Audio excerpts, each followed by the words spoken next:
Hi, my name is Darren, and this is my cancer story. Now, I know what some of you guys are thinking right now. Some of you are thinking, hey, I know Darren pretty well, and I didn't know that he had cancer. Well, it's probably because I have not had cancer. But that doesn't mean that I haven't been affected by cancer in a lot of different ways. And if you don't know my story, I just thought I would share a little bit of that with you today. Because here's the deal. Today is February the 4th, and it is World Cancer Awareness Day. Now, if you don't know about cancer, that's a whole separate issue. Obviously, cancer, everybody is affected by it in some way, whether you know somebody who has had cancer or lost somebody from it. But cancer has been a part of my life and a part of my family's story way even before I was born.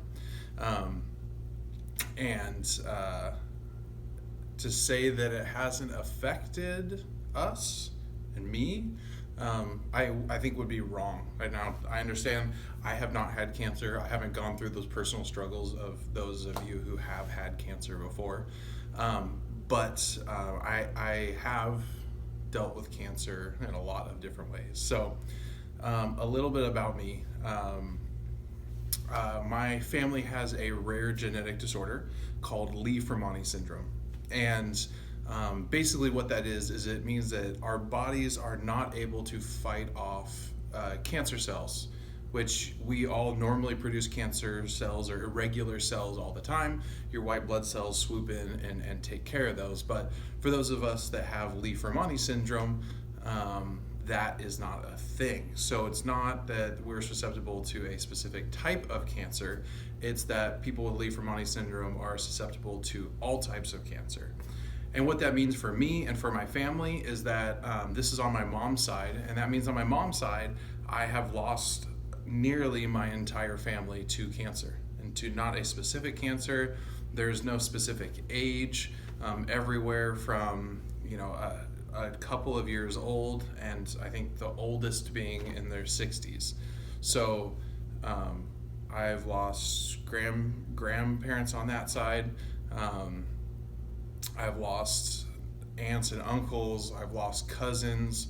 My grandfather lost, but all of his children. I lost my mom when I was in high school. And like I said, aunts and uncles and all of that along the way. So on my mom's side of the family, has nearly all been affected and taken by cancer. So here's where I guess I come into this. It was kind of a crazy thing growing up, knowing that this was a part of my life. And I'm not sure I remember when I fully understood what it meant. I mean, probably when my mom got cancer the second time, maybe it kind of clicked in. She beat cancer a few times, but the reality that there's this genetic disorder that inside of me that has wiped out my family, which means that it will affect me as well, had me thinking a lot of funny thoughts that somebody my age normally wouldn't think about. I remember thinking as a 20-year-old about to get married, going, man, I don't know if it's okay for me to marry somebody. Going, I'm knowingly putting this on them and going, I don't know if I should have kids, because if I have kids, I could pass this on to my kids, and my spouse has to deal with all this. I had a conversation with my grandfather one day where he sat me down at breakfast. I don't know if he came prepared. He came and was kind of worried and was asking me like, hey, do you plan on having kids one day? And my response, of course, I want to have kids one day. And that's when he got kind of serious, and he was like, he started tearing up a little bit and was like, Darren, you can't have kids. Like he's like, you have no idea what it's like to lose all of your children. And just seeing obviously the hurt and knowing him and knowing the pain that he has gone through from losing I think Mike was 3 years old. And then my uncle who was in his 30s, and then my mom who had just turned 40. He lost all three of his children. Even before, I think he was probably in his 60s. So it was tough. So that's a part of my story. And I have one cousin who lives in San Diego who does not have the gene, which is amazing. So she couldn't pass it down to her son. I have another uncle that's up north that honestly I haven't asked him. I hadn't been in contact with him in like 10 years, and just knowing our family history, I just assumed that he had passed away because I couldn't get a hold of him, and I'd been trying. And he reached out one day and called me out of the blue and was like, "Hey, it's me," which I was so happy and so stoked. But I don't know why I haven't asked him if he has the gene, which I probably should. So if you're listening to this, text me, or maybe I'll text you later today. The genetic disease is called Li-Fraumeni syndrome. My family was, if not the first, we were one of the couple first families that Dr. Li and Dr. Fraumeni were researching. And I remember my mom telling me stories of, as a little kid, they like came and took skin samples from all of them, and she had a scar on her arm, and like all of these things that she had gone through since she was a little tiny kid, and stories that she had to tell me, and watching her battle cancer numerous times, and the effect that that took on my dad. Just all these crazy thoughts were in my head all the time of like I mentioned before, can I have kids, or what does this mean? Like, I feel like I shouldn't marry somebody because they are going to have to deal with this. And I remember even just driving home sometimes being like, man, I have this weird pain or a weird headache, and this could be it. And I remember even as a kid, I had some headaches, and my mom freaked out and was bringing me in for MRIs and all sorts of that, because the reality is at any age, anybody with Li-Fraumeni syndrome can just have cancer. That's just, we're so much more susceptible to it. So telling my wife just like, hey, these are the thoughts that I've had, and I'm worried about you, and being a 20-year-old and going like, man, I need to have some killer life insurance because I may not make it to 30 or 40, or I don't know, and thinking, man, what if I leave you behind with kids? Like, just like all these thoughts that have been in my head that I've literally been thinking about since I was super young, which isn't normal. We don't think about those sort of things until we start getting older, but it was just a everyday part of life. So my cousin and I both we reached out to this organization that was doing research on people with Li-Fraumeni very specifically, and they basically said, hey, if you come in and get tested, then what will happen afterwards is we'll bring you in for scans, full body scans every 6 months. We'll pay for it. We'll fly you out. We'll do whatever you have to do. And previously, I never got tested. No, we hadn't, because why would we? Everyone else has gotten it, so we just had assumed, hey, this is part of our story. This is something that we all have to deal with. And we both had made the decision, we're going to have kids, we're going to do all that, because the conversation with my grandfather, the end was that I asked him, hey, if you were to think about all the memories, all the time, everything that has happened with your children, even though they have passed away now, I was like, would you take it all back? And I know that totally caught him off guard. But after thinking about it, he said, you're right. No, I wouldn't.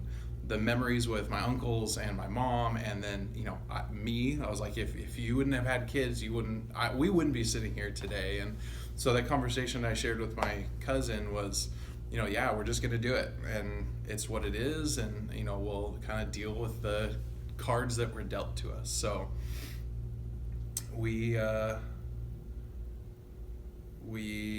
went in to get tested. We both went in. Her and her 2 daughters all got tested. I went in, and again, I had never thought, like, why would I get tested? I got this thing with the promise of, well, here's the deal. We can actually do something, and at least the best thing that we can do is early detection, so let's do it. And I was at home, and Jamie had gotten her results back that she did have the gene, and both of her daughters also have the gene. And so I went in to get tested as part of a support for them, but also like, if they're going to do something about it, then I need to be on board with that. So I went in and got tested, and then I was supposed to get my results, and then they called and said they didn't get them in yet, so they canceled. Hey, come back in next week. And then they called and canceled that. So in my head, I was freaking out of like, okay, did something weird show up? Like, what's going on?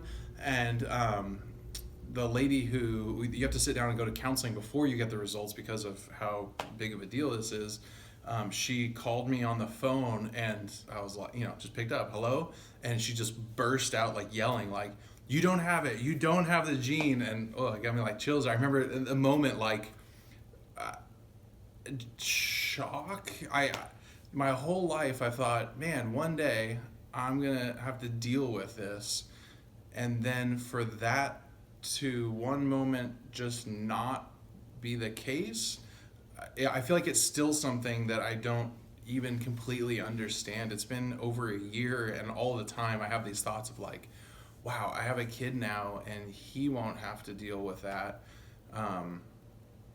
And I could be old. Like literally thoughts that I've never had. There's no way I ever thought I would make it to be older.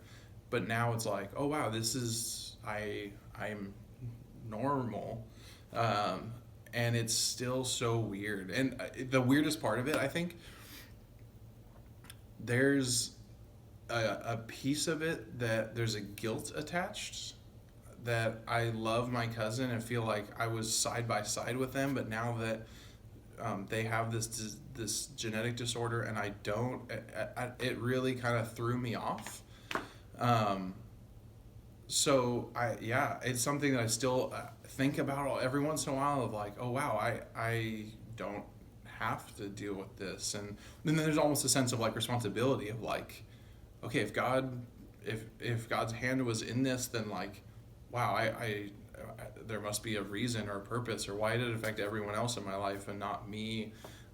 So I love my family so much, and one of the reasons I really wanted to share this video is because even right now, my cousin's daughter was in the hospital and dealing with some stuff, and they thought they have cancer, and now maybe she doesn't. We don't totally know, and that's a reality of their lives from here forward. So I would love for you to be praying for them, for the Fennell girls. If you want to know how to like love them and support them, they have a Facebook page, the Fennell girls. I will post it below, where you can just kind of see what's going on in their lives, and when something pops up, that you can just be praying for them and loving on them well. So I don't know, that's my story. That's a piece of my story, and how cancer has affected me in very real and direct ways, but how by the grace of God somehow I don't have this thing. So thank you for listening, and if you know somebody else that I don't know, would somehow benefit from hearing my story or this video, please share this with them. It's no secret anymore. It's a crazy, amazing reality that I now get to live with, and I'm so excited to grow old with my kid. Like, it's just amazing. But if you could be joining me and the rest of my family and just loving on my cousins and praying for them and just lifting them up when they're trying to figure out what does this mean for them and their family. So thanks so much for watching. Remember, every day is a holiday, and today is World Cancer Day. So we'll see you tomorrow.